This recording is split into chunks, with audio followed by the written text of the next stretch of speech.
Let's seam together pot holders. These are 4 pot holders that I've made on this pot holder loom, and I want to bring them together and make a much larger trivet or hot pad for my table. You could stitch together a bunch of them and have a nice runner for lots and lots of dishes, or maybe make a bag or a floor blanket or something. I'm going to stitch together these cotton loop pot holders with a needle and thread in one technique, but there's other ones that you can use. So today we'll show you one technique to stitch together your pot holders. Welcome to GoodKnit Kisses. We're all about helping you stitch your love and love your stitches. For written instructions and materials needed, please click our blog link down in the video description below. You'll also find right and left-handed video tutorials on how to seam these together, as well as links to how to make a bunch of different pot holders. So I hope that piques your interest. Please check those out. All right, let's jump into materials needed. For materials, of course, you're going to need your pot holders. I've got 4 here, but you can just stitch this together today with just 2. And we're going to put 4 together for a trivet. You also are going to need a tapestry needle. Mine has a little bend on it to pick out the stitches a little easier. And I'm working with some yarn.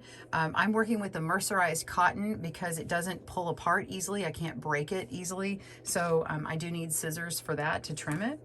And also I suggest on the yarn color that you pick something that matches your pot holders.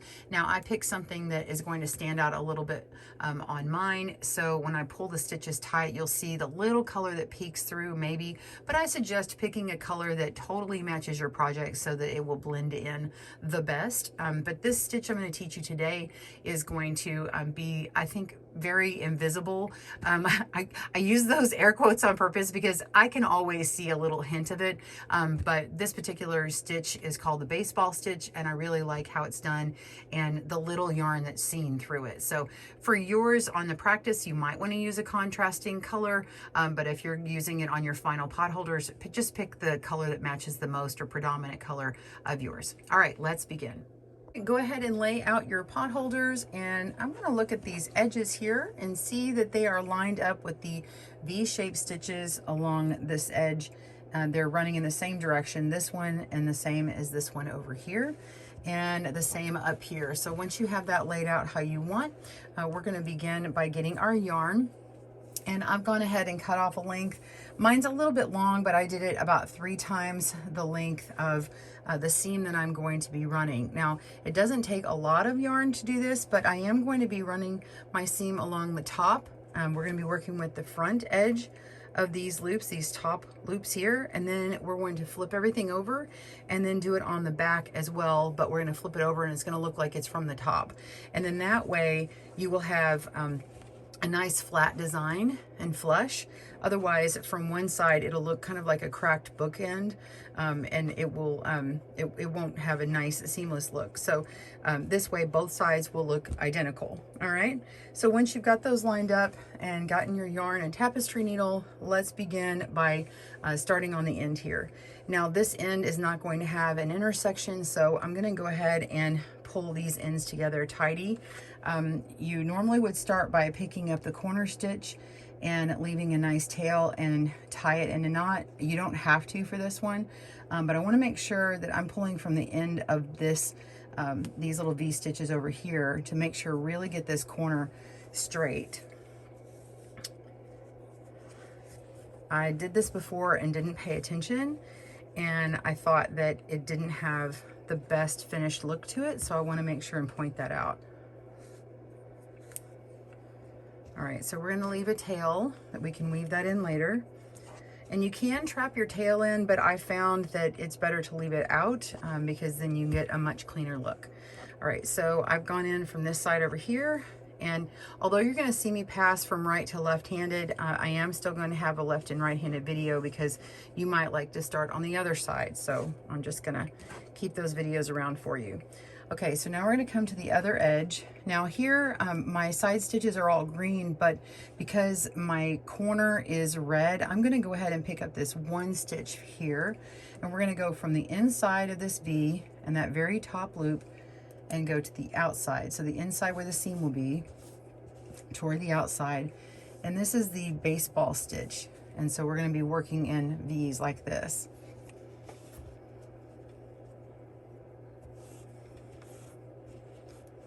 Make sure and leave that tail there.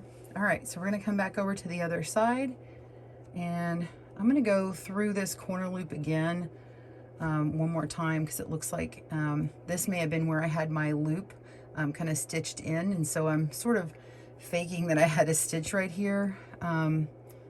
Let's see, actually, you know what? See, and this is why I really need to judge it. Over here, you can see I had 18 loops up the side here. I actually have 1, 2, 3 here. And let me look and see if I have 1, 2, 3 side loops here. 1, 2, 3. So actually, nix that. I'm gonna start here on this loop. All right, come across. And we'll see how this looks. You can always start the edge over after a few stitches if you think that you need to jog it, but this is the time to make sure this is correct, because I have had to pull one apart before, and I would rather you start it off well. Okay, we're going to come over to this side, and we're coming from the inside where that seam is and passing to the outside of the seam in that V.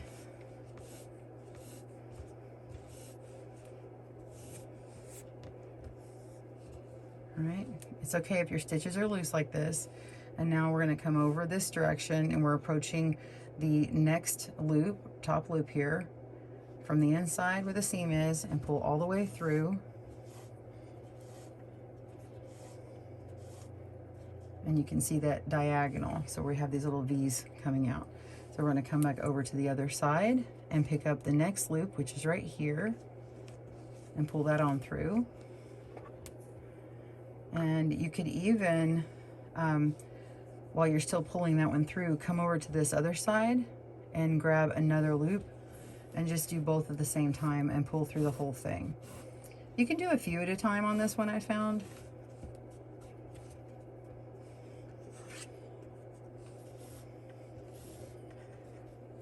All right, you see how that works? All right, let's go ahead and pull this tight and see how this end works up. We're gonna just pull on our main strand, but don't let this tail come through. There we go. You can see I pulled my tail a little bit. Just pull it back down a little. And you can see that is cinched up pretty nice. It's at a nice even line here. There's no real jog. And when I come back and finish this up on the other side, we can pull these ends together, and then that will really finish that up. So I think it's began nicely, and now you have the idea. I'm gonna do a few more stitches, and then I will meet you back up at the intersection here, and then we'll start on the next part. So let's continue going a few more stitches. So go back to the inside here to the next stitch up, go completely through, and then you can even pass that stitch over and go to the next side, go in through the seam area and out towards the potholder, pull your yarn through,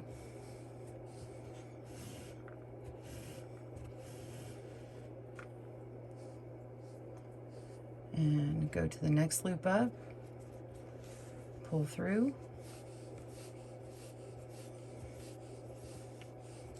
over to the other side, next loop up, and pull through. So now done one at a time. Again, let's show you what doing two. We're gonna go through this one and this next one here and pull through.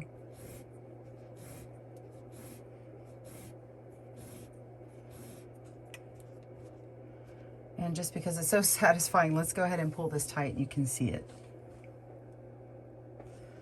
See how that snugs up really well, and it really hides the yarn. I can just see it in a few spots here, but it really does hide pretty well. And once you get going, I think it's really the ends that I see it the most, but once you get going, especially on the back side, it works really well and is pretty darn invisible. All right, so keep passing this back and forth. I will meet you at this intersection here, and we will join up with the next set of potholders. See you soon. Okay, so I've come to my intersection here, and you can see that on my potholder, the edge stitches of the red really need to jog over to the corner here. So I'm just making a decision on the fly to grab from here and not just from the green corner here. So this will, so I went up here, and then this will pull into my other corner and really make that a nice square corner. And so now that I have that, well, let's go ahead and go over to the other side here, where this last red stitch is, and we'll just continue that. pulling on through, and then now pick up this corner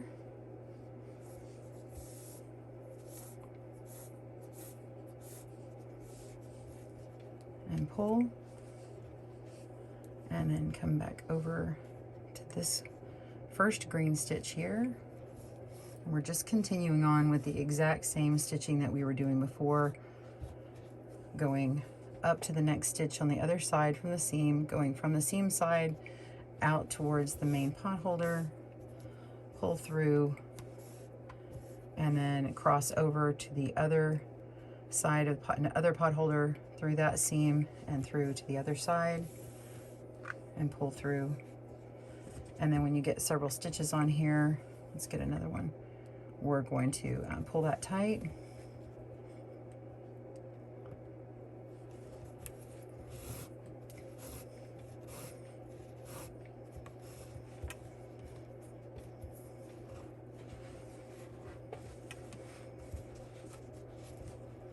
I don't want to pull it too tight and get it bunched up.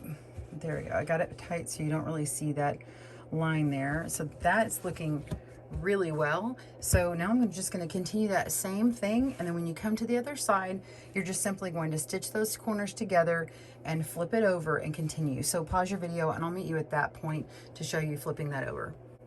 Okay, so I've come to the end here, and you can see my last green stitch, and over here is actually my last green stitch, but then I have these edge stitches here, and actually this stitch comes from the edge, so let's pull that one in and look at it.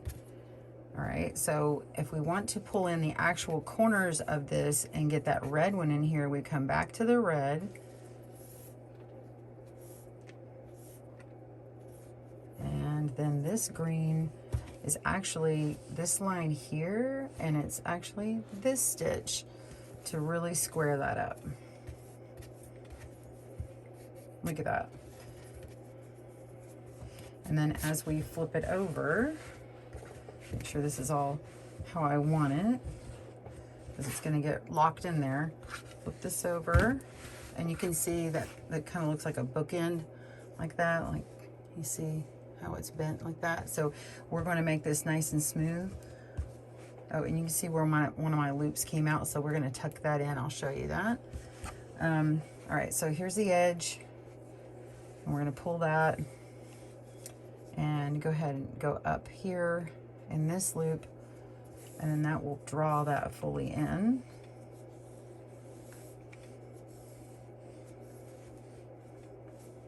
See that?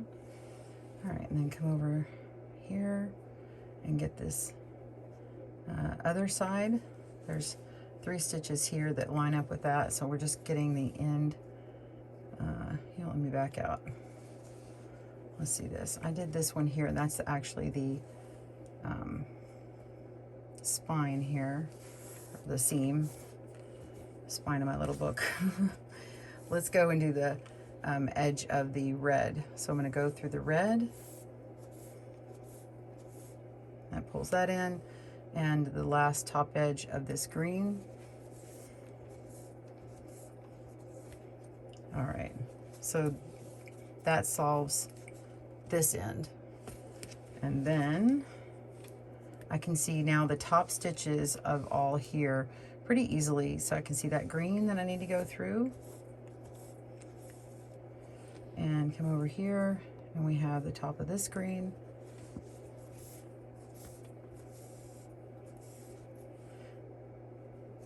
And keep going back and forth. So I find that the other side is actually easier because you can see it and it's already together really well. So we're going to come all the way down, and I'll show you how I'm going to address this right here. All right, we'll see you soon. This loop here, you can tack down in any number of ways that you think would work best for you. I think in this case, what I'm going to do, because of where it's located, it looks like it might tuck in nicely into my seam because I've already done the seam on this other side, but I know that I'm going to be doing this seam here. So I'm going to make sure that it fits inside when I draw in these next time. So I'm just going to go ahead and tuck this in, and I'm going to put my needle inside that hole and then come right back out where I was before. Let's see what that looks like. I can always pull it out right now if I need to. Okay, so that's in there. That's in there nicely. And it's not gonna come unraveled or anything. So when I start working on this line next, what I'll do is I'll turn this around and then work this direction so I can see that I'm pushing that inside the seam. I'm not gonna worry about that. So now that I've done this side over here, let's go ahead and get my red stitch on top. Okay, and then now let's grab this stitch here, which is actually this one from this direction, and pull through. Okay, and then that's going to tuck in, and now I can come to this side over here and find my loop. Ooh, there's another loop here. Look, I can go through this loop, and then I'm going to go through the actual corner loop here. So I have 1, 2, 3 of this darker one, so I'm going to go through here, and I'm going to lock in that loop there. I just happen to have a couple loops next to each other. I come back over and I want to work on this potholder here. So let's grab this loop from this red. Yeah, go through that direction. That looks right.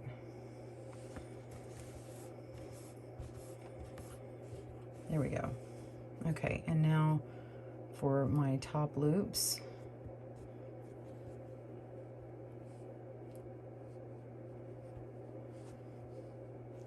Let's see, I've got 1, 2, I should have a third one here. I think because I had that corner loop, it's just gonna get hidden. So what I'm gonna go through this one, I'll actually end up going through that one twice to kind of what's called ease the fullness. Like that's a sewing term, meaning I'm just gonna go through that twice to make sure it doesn't all bunch up together. So this green is actually the corner here.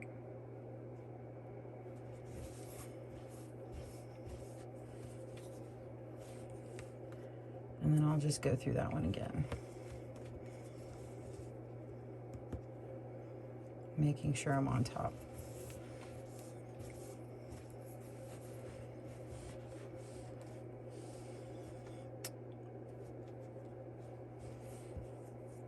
And then come over here.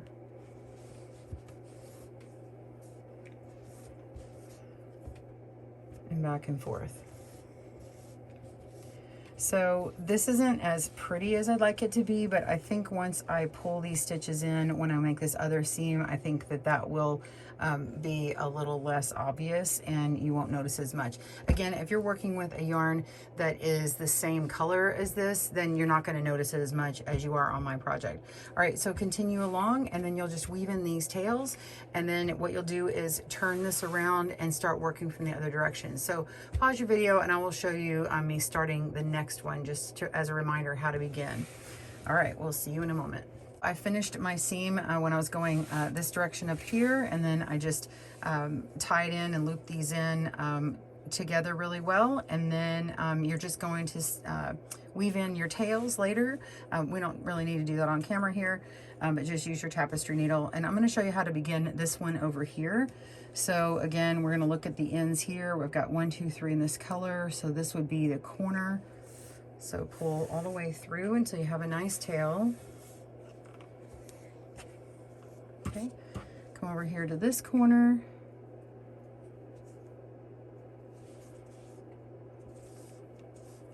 And pull through.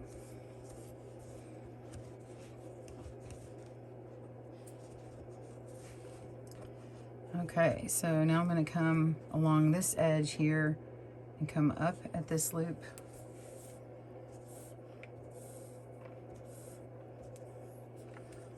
And up here, and we're going to go to the red, and let's see, the first stitch is going to be actually this one. Let's see, that one goes with that, yeah, it's this one right here. Okay, you just have to kind of look at it and use your best judgment there, and let's pull on it to see what we think. See, does that make a good nice seam there? That looks like it's not a jagged edge, so I think we've got it right. Come up to this one, go through the next, and pull through.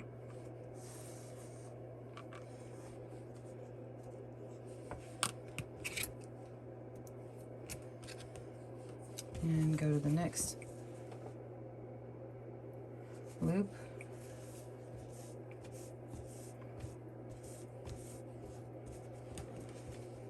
And over again.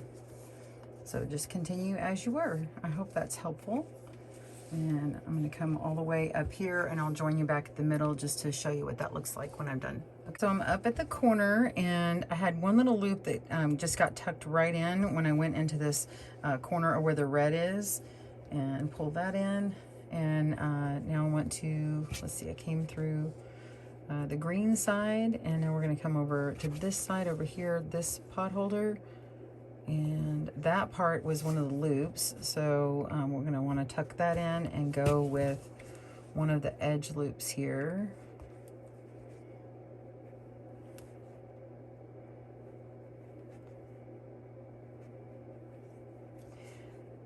And because it had a loop in it, it's kind of facing a little bit different direction. I'm just going to go with it and go through there.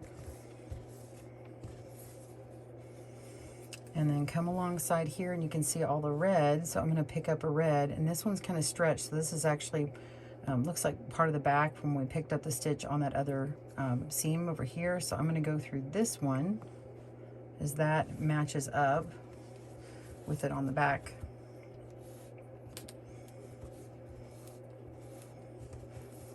And pull that, and it's starting to kind of pull that corner in. And then go through this next stitch here.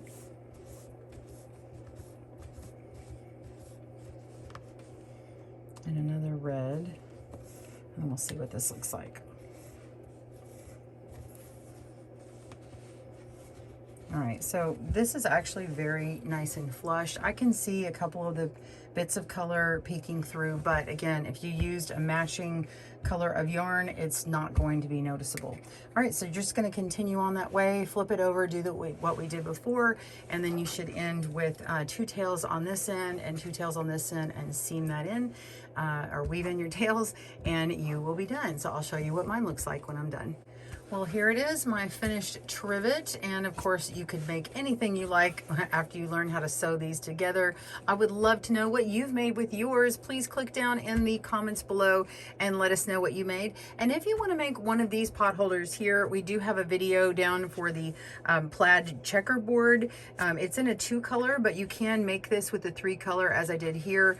You just substitute in where you would have all this darker green on the outside here, here, and up here, and down here.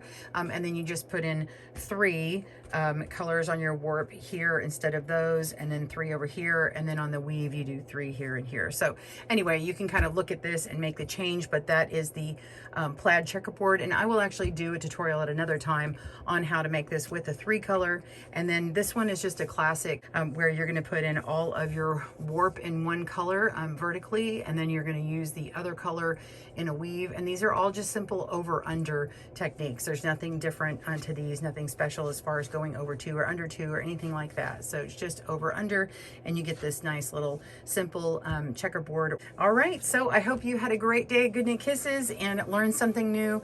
Be sure and follow us and subscribe. We'll see you soon. Thanks for joining us today, where we help you stitch your love and love your stitches. See you again soon.